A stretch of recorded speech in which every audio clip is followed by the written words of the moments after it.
వైఎస్ఆర్ కాంగ్రెస్ పార్టీని కక్ష సాధింపు చర్యలతో వైఎస్ఆర్ కాంగ్రెస్ పార్టీని ఏదో చెయ్యాలని తాపత్రయపడతా ఉన్నాడు. ముఖ్యంగా చాలా సందర్భాల్లో తెలుగుదేశం పార్టీకి చెందిన నాయకులు, కూటమి నాయకులు అంటూ ఉంటారు 11 సీట్లే వచ్చాయి, 11 సీట్లే వచ్చాయని. 11 సీట్లు వచ్చినటువంటి వైఎస్ఆర్ కాంగ్రెస్ పార్టీని చూసి ఎంతగా భయపడుతున్నారో ఈ సంవత్సర కాలంలో జరిగినటువంటి పరిణామాలు ఒక్కసారి పరిశీలిస్తే అర్థమవుతాయి. సోషల్ మీడియా వర్కర్స్ని అరెస్ట్ చేశారు, నెలల తరబడి జైల్లో పెట్టే కార్యక్రమం చేశారు. వైఎస్ఆర్ కాంగ్రెస్ పార్టీకి సంబంధించినటువంటి మాజీ శాసనసభ్యుల్ని అరెస్ట్ చేసే కార్యక్రమాలు చేశారు. కొంతమంది యాంటిసిపేటరీ బెయిల్స్ తెచ్చుకున్నారు, ఇంకా కొంతమంది యాంటిసిపేటరీ బెయిల్స్ కోసం ట్రై చేస్తున్నటువంటి సందర్భం. కొంతమందిని అయితే లోపల పెట్టి 2 నెలలు 3 నెలల తర్వాత న్యాయస్థానాలకు వెళ్ళి బెయిల్ తెచ్చుకున్నటువంటి సందర్భాలు ఉన్నాయి. మళ్ళీ లేటెస్ట్గా ఒక దుర్మార్గమైనటువంటి కార్యక్రమానికి తెరలేపారు. సరే, రాజకీయ నాయకులు కక్షలు వాటిని పక్కన పెడితే ఐపీఎస్ ఆఫీసర్స్ని, 2 ఐపీఎస్ ఆఫీసర్ని సస్పెండ్ చేశారు.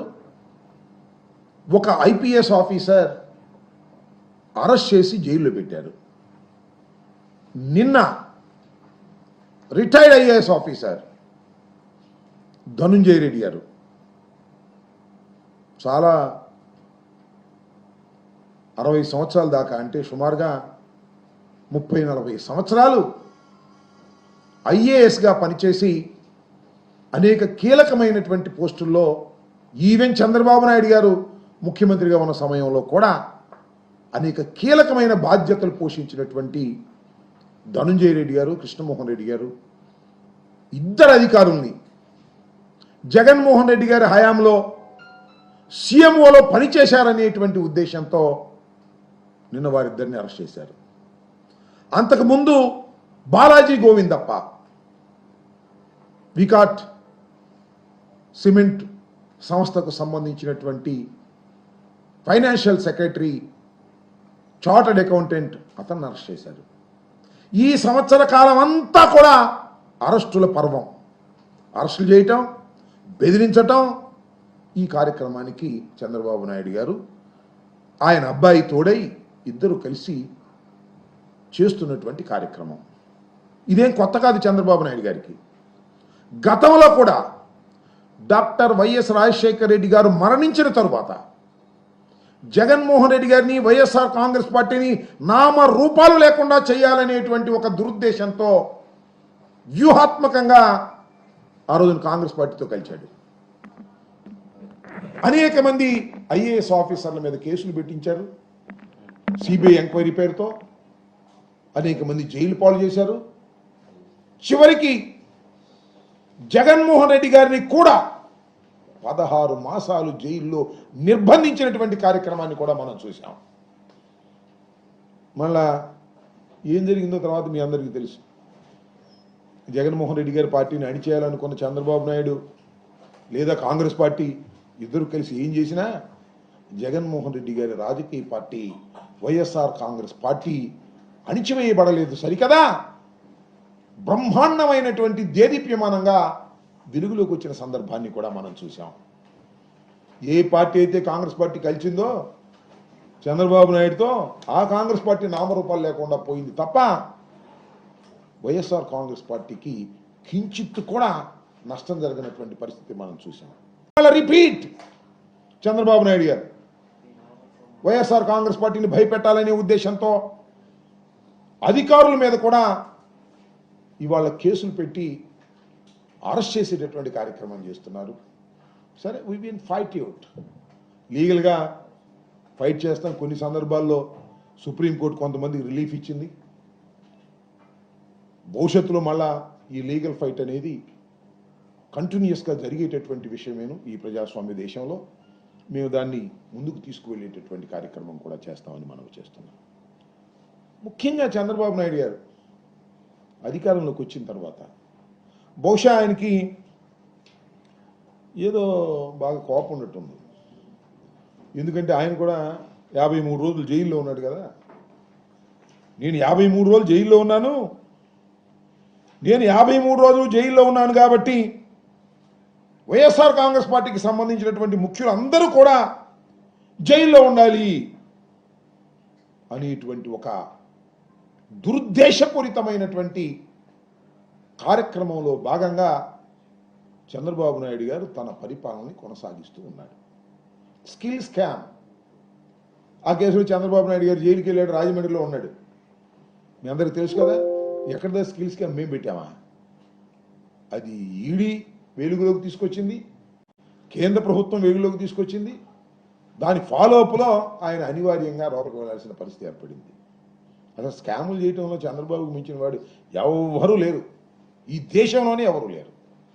అంత దుర్మార్గమైన పరిపాలన చేసినటువంటి నారా చంద్రబాబు నాయుడు గారు ఇవాళ మా మీద కక్షతో లేని స్కామ్, లిక్కర్ స్కామ్ అంట.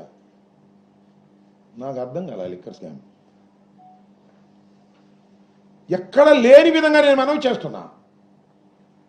లిక్కర్ ఈ రాష్ట్రంలో నియంత్రించాలి అనేటువంటి ఉద్దేశంతో జగన్మోహన్ రెడ్డి గారు టోటల్గా లిక్కర్ అంతా కూడా ప్రభుత్వమే అమ్మింది.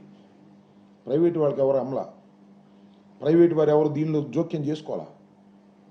ప్రభుత్వమే అమ్మినటువంటి సందర్భం, టైం టు టైం అమ్మారు. లిక్కర్ అమ్మకాలు తగ్గించేటటువంటి కార్యక్రమం చేశారు, పెంచే కార్యక్రమం చేయలే. ఇవాళ చంద్రబాబు నాయుడు గారు పెంచే కార్యక్రమం చేస్తున్నాడు. తొమ్మాయి దగ్గాయి వాళ్ళు వీళ్ళు ఆయనకు కావాల్సిన అందరూ ఈ స్కామ్లో దొరబడుతున్నారు. బెల్ట్ షాపులు పెడుతున్నారు, పర్మిట్ రూములు పెడుతున్నారు, ఉన్నదాని మీద ఇంకొక 10 రూపాయలు అదనంగా వేసి అమ్ముతున్నారు, రాత్రులు అమ్ముతున్నారు. దాని దుంపదేగా మన స్విగ్గీ అని ఉంటుంది కదా, ఫుడ్ కావాల్సి వస్తే ఏదైనా ఇంట్లో ఆడవాళ్ళు వండుకోకపోతే ఇమీడియట్గా ఫోన్ చేస్తే స్విగ్గీ నుంచి ఫుడ్ వస్తుంది పలానా హోటల్ని. ఇప్పుడు ఏ బ్రాండ్ కావాలంటే ఆ బ్రాండ్ స్విగ్గీలాగా ఇంటికి తీసుకొచ్చి పరిస్థితి తీసుకొస్తున్నారు.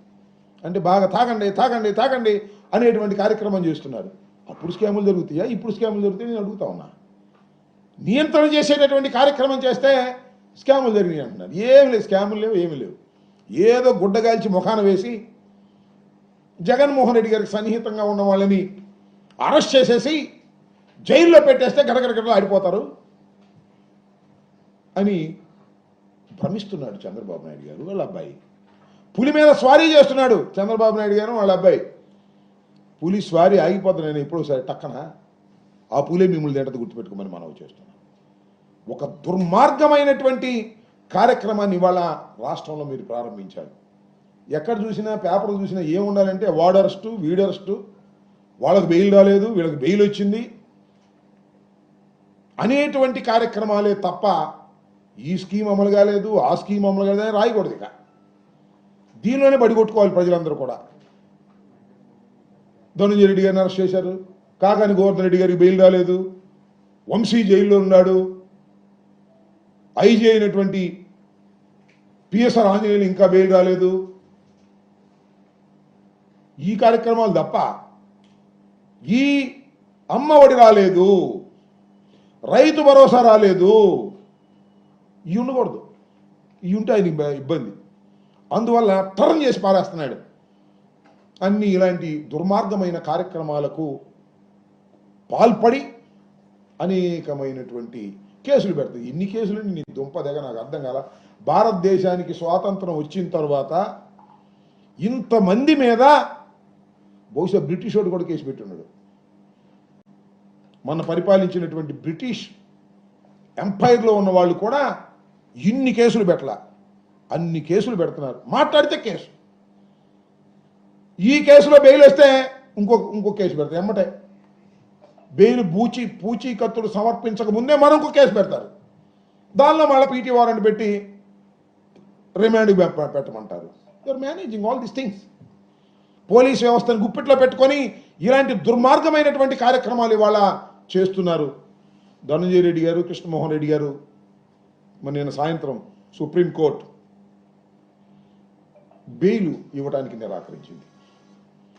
ఎందుకంటే ఏదో కేసు పెట్టారు కదా, దాని మీద ఎంక్వైరీ జరుగుతూ ఉంది కదా, ఈ దశలో సుప్రీంకోర్టు మేము దీనిలో ఇన్వాల్వ్ కావని చెప్పారు.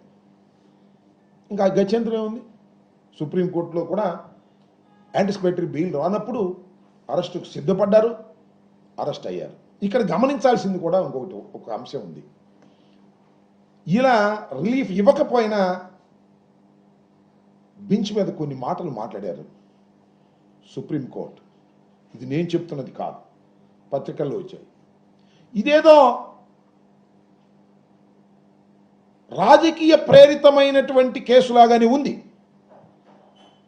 అలాంటి అనుమానాలు దీనిలో కలుగుతూ ఉన్నాయి. అయినా ఈ దశలో వద్దు, దీని సంగతి తర్వాత చూస్తాం, ఇప్పుడు మాత్రం మేము రిలీఫ్ ఇవ్వదలుచుకోలేదు, ఎంక్వైరీ జరగనివ్వండి, వాళ్ళు అరెస్ట్ అయిన తర్వాత వారిని ఎంక్వైరీ చేయనివ్వండి. కానీ ఎక్కడైనా చట్ట వ్యతిరేకంగా ఐఏఎస్ ఆఫీసర్స్ రిటైర్ అయ్యారంటే more than 60 years, senior citizens, వారిని ఏ విధంగా ట్రీట్ చేయాలో ఆ విధంగా ట్రీట్ చేయకపోయినట్లయితే